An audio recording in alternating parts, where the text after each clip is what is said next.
Aksyon! Balita Evening Edition. Magadulong sa inyo sang mga nagapanguna ng balita lokal, national, international, sports, kag entertainment. Aksyon! Balita Evening Edition.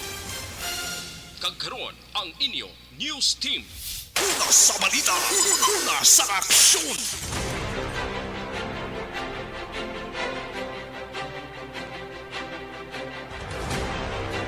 Mayong gabi syudad sa Bacolod, Western Visayas, kag bugos nga Pilipinas. Welcome na sa pagpangalagad sa aksyon Balita Evening Edition.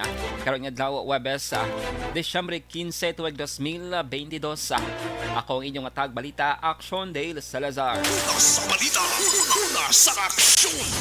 Para sa mga pangulong dinalan na una kita sa mga balita lokal. Senior citizen nakaluwas matapos gagintiro sa parking lot sang SM City Bacolod. Governor Lacson magasugilanon kay Gov Digamo sa ginaduso nga NIR bill. Sa balita national, Maharlika Investment Fund Bill nakalusot na sa second reading sa Kongreso. Bucor ginausisa ang kamatayon sa mga high-profile inmates sa Bilibid.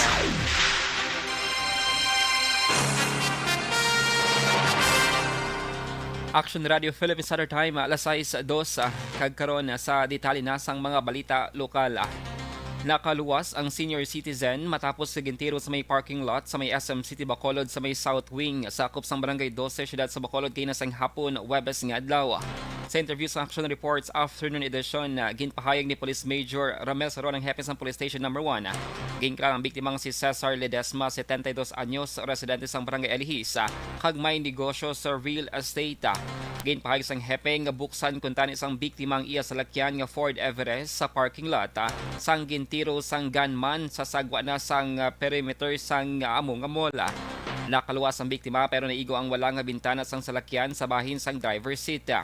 Na-recover naman sa crime scene ang duha ka mga basiyo sang wala pa may buluan nga almas tothanga. Ginausisa karon sa kapulisan kung bala ang suspect ang nagalakat o kung nagasakay ang gunman, kag may gina-review naman nga CCTV. Kung madumduman na una nga ginpahayag ni Valladolid Vice Mayor Ruel Yugore nga naulamid lamang ang Toyota Grandia nga van sa iya magulang nga nakaparking man sa mga lugar, kag nakaluwas ang driver nga yara sa sulod sang salakyan. Ang ginatid niya abre ang portahan, amo to nakabati na sila lupo. Amo to ni ang walang portahan sa iya salakyan, wala man injury or casualty. Siya gid ang pero makitaan sa salakyan nga dire lang gid sa iya gid nga kay passenger side gid ang tiro. Ang direction sa pagtiro.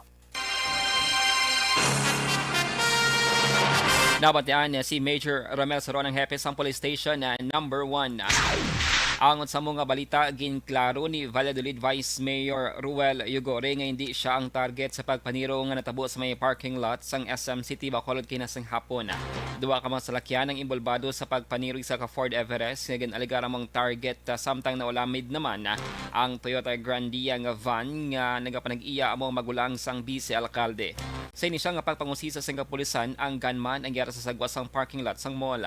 Sa interview sa Action Radio, ginpahayag sang Vice Alcalde nga wa siya ginambush kag naulamid lamang ang van nga nakaparking sa mga mall. Nagpasalamat naman si Yugore bangod yara ang driver sa sulod sang van pero nakaluwas kag wala maigo sang bala. Nagaparking lang niya ang salakyan. Actually, iya din sa akon niya, Brad.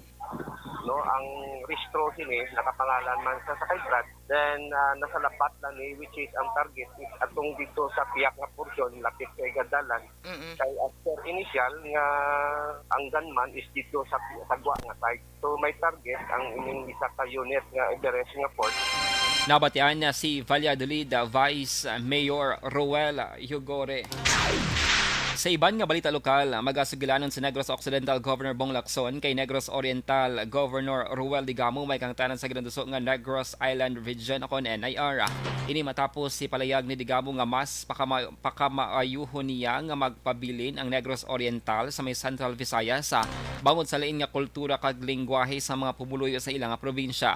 Ginpahayag ni Lacson nga nakapag-angot na siya kay Digamo kag ginpangabay nga kung pwede makasugilanon angot sa NIR sa unang bahin sa Enero 2023.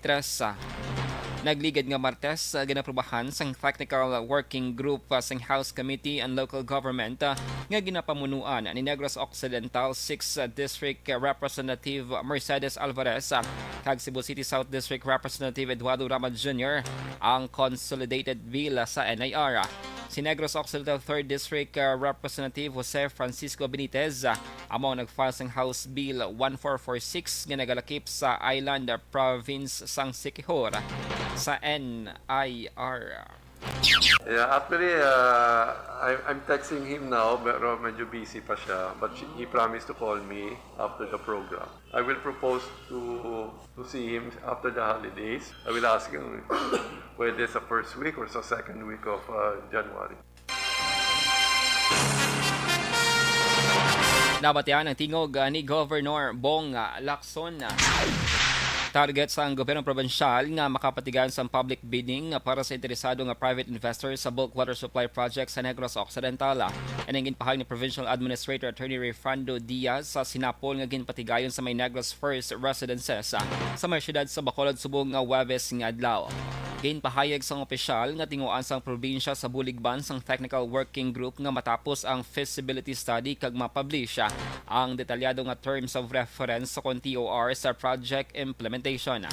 Ginpahayag ni Diaz nga kung matigayon ang proyekto ang surface water halin sa may suba sang imbang sa may Silay kag Malugo sa may syudad naman sang Victoria sa amo ang pagakuha sang tubig nga ipaidalom sa water purification process. Nakasumiten naman sang letter of intent sa sininga proyekto ang water district sang Silay, Talisay kag syudad sa Bacolod. Toyo sinagod mapasiguro ang supply sang matinlo nga potable water sa may Negros Occidental kag matap na ang water kag food-borne diseases. This is the first meeting of our TWG, ang aton nga core group for the PPP projects sa province of Negros Occidental with our partners sa PPP Center and their consultants that were engaged, no? Specifically for two purposes, no? Nabatian na si Provincial Administrator Attorney Diaz. Sa katapusan nga balita lokal, ginahulat ni Negros Occidental Provincial Fire Marshal Superintendent Kim Silasio ang resulta sang drug test sang mosobra sa 600 ka mga commissioned kag non-commissioned officers sang Bureau of Fire Protection diri sa may syudad sa Bacolod kag Negros Occidental matapos nga nagpatigayon sang unannounced nga mandatory drug test kahapon nga daw Miyerkules. Ginpahayag ni BFP Negros Occidental spokesperson FO1 Sheena May Valero samtang ginahiwat ang simultaneous inspection sang BFP standard uniforms and accounting of personnel.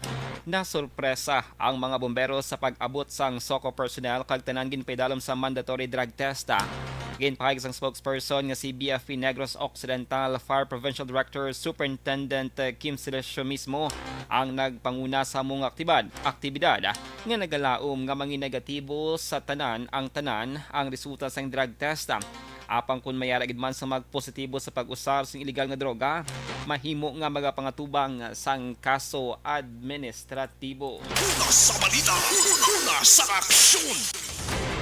Action Radio Philippine Standard Time, alas 6:09, TTX 500 capsule makaaksyon na sa mga nagaproblema dira sa mataas. Pag champion ang ginamit mo, may pagkakataon kang maging milyonaryo. Champion na, milyonaryo pa! Ilagay sa isang papel ang iyong name, age, address, phone number at pirmahan. Ilagay sa isang white legal-sized envelope at lakipan ng alinman sa mga required proof of purchase. Kasama dito ang tamang bilang ng empty sachets, wrappers at mga pouch ng Champion Superpowered Detergent at Champion Antibacterial Fabricon. Sa labas ng envelope, ilagay ang promo title, ang POP na ginamit at MBC station na yung pinakikinggan. At ihulog ang iyong entries sa mga drop boxes na makikita sa iyong mga favorite MBC radio stations. Mas maraming entries, mas malaki ang chance mong manalo. Mamibigay kami ng 1 million pesos sa ating grand draw at libo-libong piso pa in cash sa mga weekly draws na magaganap sa mga MBC radio stations nationwide. Champion na, milyonaryo pa! Champion, tapat po sa inyo! Brought to you by Champion Supra-Powered Detergent with X-Stain Technology at Champion Antibacterial Fabric Conditioner.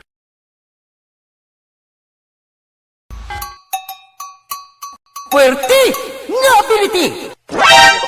Kasaysayan nga gipadala sang atong mga tagpalamati sa matag adlaw nga pagpangabuhi suno sa ila abilidad kag kun anuman nga mga diskarte nga mabuhi, maayo man o kun hindi. Ang tawo may abilidad. Kung imo inisaksihan kag panilagan ang ability, duna kag yara nga daan sa halos tanan. Kung ano man ang imo abilidad o kung diskarte sa kabuhi, magpamati sini nga palatuntunan kay mahimo ang imo abilidad kag diskarte, hindi na makapaayo sa sinuman kag ini halit na nga imo pagahinulsulan. Pwerte nga ability kada hapon pagkatapos ng drama, Timbangan sang Katarungan.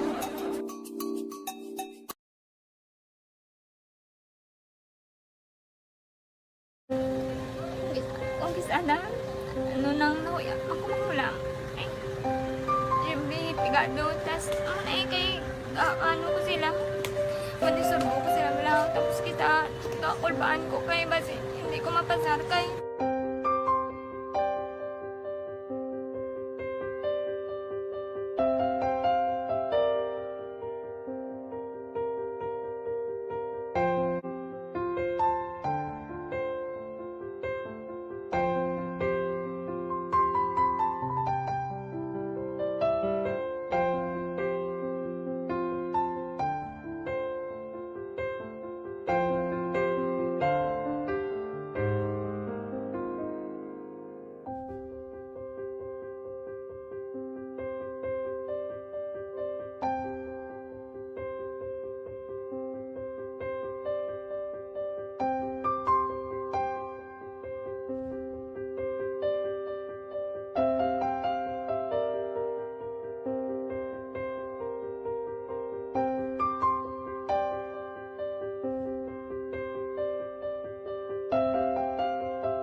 Sa kaalam yaya, garantisado gi ko 100%. Pero ang kapigaduhon, ang maginanggaduso, nga do, hindi yagin matuman ang handog niya. Pero permedi siya, gaano sa Ang inyo? permit gid siya, kaya hinablos ko siya. Pero Oo. balik, hindi man ko kabulig siya financially. Tisa mo na lang nga paagi, kagisa, kung kisa ang bibi, kung magdunganay kami sa motor sa ako, plate, gamay lang nga bagay. Mo lang. Gahulam sa kano sa imo cellphone, sa imo Nahulam sa cellphone ko, pero kung kisa, hindi ko mamapulam. Kami hinablos man ko ba online man. Oo. Ikinanglan niya man ang cellphone, kisa ga complex sila nga duwa. But so, ikaw nagpadala sang message Oo, para sa ako ano. nagpadala sang Kasi wala message. man siya magamit, no? Mm. Pero sang last time, ginabantayan nyo gidman ang result na. Oo, pero may kuya ga monitor sa result kami si mama kasi si papa si buong ko. Bantayan niyo da kung kapang laba ko, bantayan niyo gidayang ang babatian yung kung nadala kami kung kunwari sang nag-confirm na sa akon nga kung ano address ko.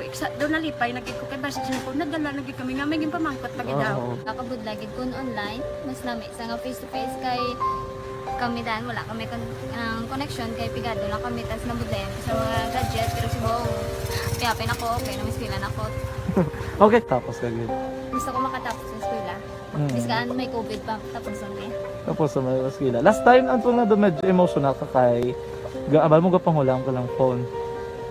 Anong gakatabo kung maghulam ka lang, ano, kung magklase di?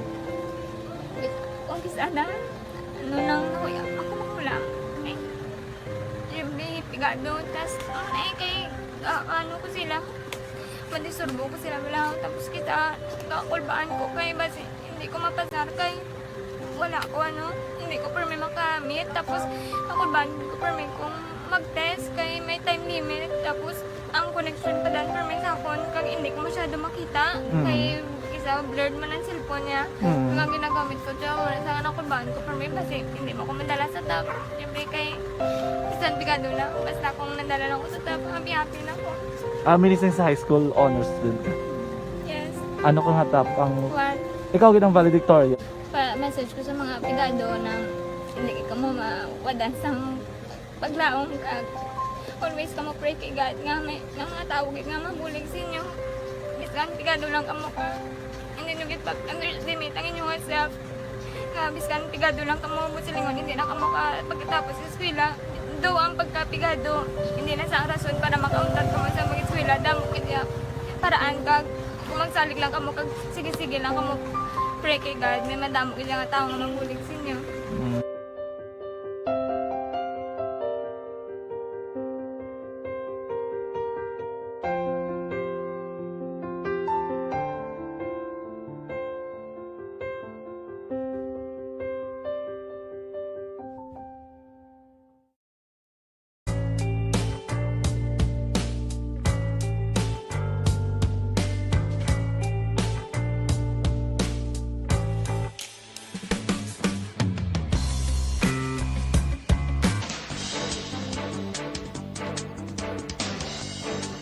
Lasay sa 16 Action Radio Philippine Standard Time. Kagkaroon sa detalye na sang mga balita nasyonal. Ginaprobahan sang House of Representatives ang House Bill 6608 kinagahimo sang Maharlika Investment Fund kon MIF sa second reading paagiman sa voice vote. Nalakip diri ang amendment ginhimo sang opposition nga si House Deputy Minority Leader Franz Castro. Gin-certify ni President Ferdinand Marcos Jr. ang House Bill 6608 bilang urgent o kung nagatugot sa Kongreso nga aprobahan ang measure sa second kag third reading sa parehas man nga adlaw. Ginamendihan ang House Bill lakip na diri ang pagpasaka sang alokasyon sang MIF profits para sa social welfare kag state subsidies para sa mga pigado sa 25% humalin sa 20%. Tuyo sang hagda nga mag-invest gamit ang pondo sang LBP, DBP kag BSP. Ang hagna ang may kapin na 275 ka mga author sa Kongreso.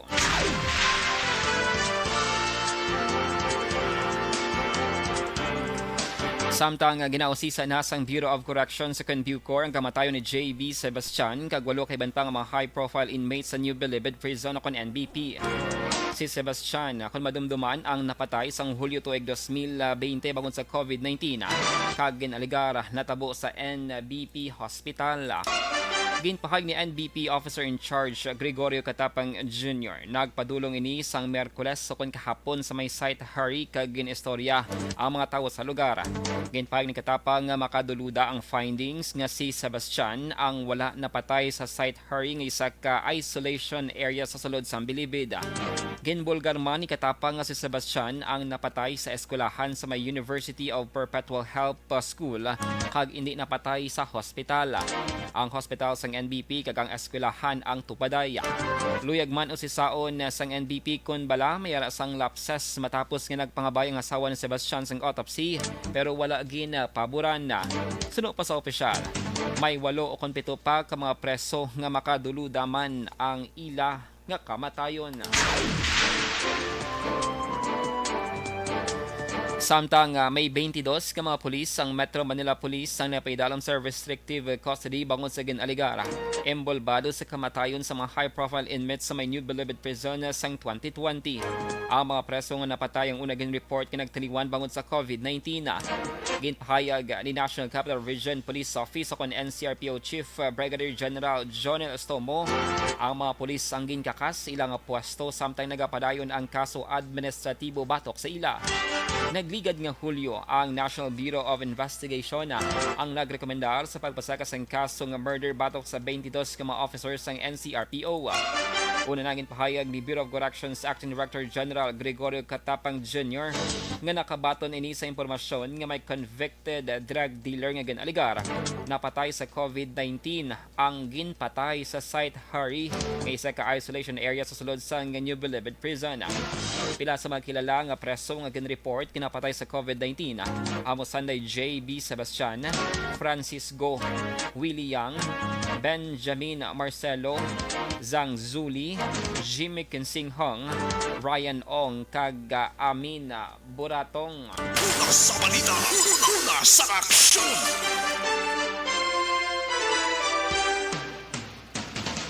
Lasay 20 Action Radio Philippine Standard Time sa dugang pang mga balita nasyonal.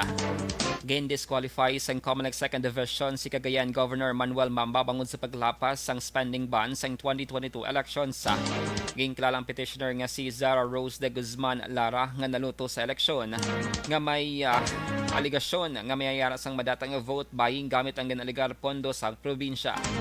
Sa ginpagawa nga statement sang COMELEC subong adlaw, napaslawan ang petitioner nga pamatud-an nga si Mamba ang imbolbado sa vote buying pero may mabakod naman nga ebidensya nga iya ginlapas ang 45-day ban sa pagpagawa sa public funds antes ang piniliay.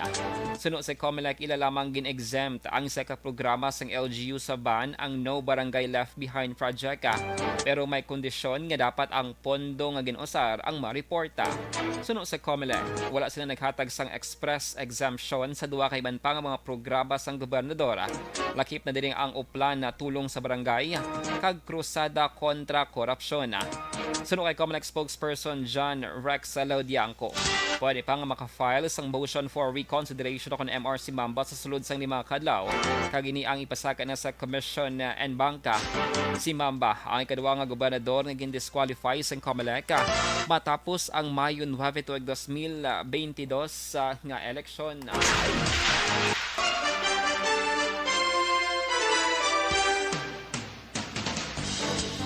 Nagpaandam ang Department of Environment and Natural Resources, Mines and Geosciences Bureau sa posible pag-collapse sang Boracay bangod sa nadiskubrihan nga sinkhole sa lugar nga naobserbaran nga nagakadugangan pa sa kada tuig. Ginpahag ni Engineer May Magarzo, ang Chief Geologist ng MGB Western Visayas Region, na delikado ilabi na kung pabayaan ang overcapacity sang isla. Nadiskubrihan sang MGC ang sinkhole sa Boracay sadto pang nakaligad nga 4 ka tuig sa diin na 789 ka mga sinkhole ang nakita sa 3 ka mga barangay sadtong 2018 pero nangin 801 na sang 2019 tubtob nga nangin 815 na sa karon nga 2022.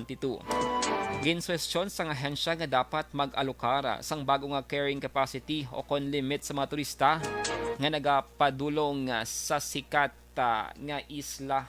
Una sa balita, una sa aksyon.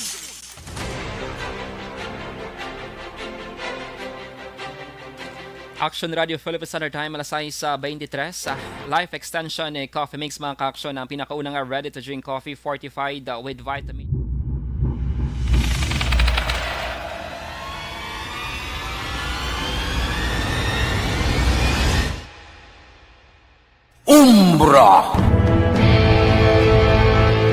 Umbra, mga misteryo, katingalahan, pantasya, kagkatanagaan sa likod sang mga lando, mga kasaysayan sa dupa, subong kag mahimo sa palabuto, katulad sa mga Pinoy legendary story. Aswang, manananggal, amaranhit, tiktik, tayho, kamang-kama, kag mga duwende, Maria Makining kag bruha sa kuweba, magkapala nindog balahibo kag makahaladlo, makasilig ni nga mga kasaysayan katulad sang ginsuglan sang malain nga espiritu kag demonyo, kondinado, reincarnation, kag iban pa nga mga kasaysayan nga makapanganga samtang amat-amat nga tukibon ang mga ginsuguran tugtog sa katapusan. Mabatian kada aga pagkatapos ng drama Barangay 684.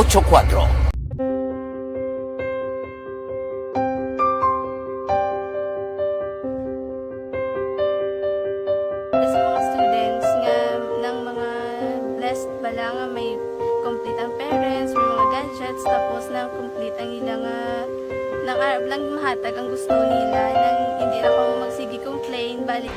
Inyo nabatian ang kabugusan nga mga balita sa Action Balita Evening Edition. Karon nga daw Webes, Disyembre 15 tuig 2022.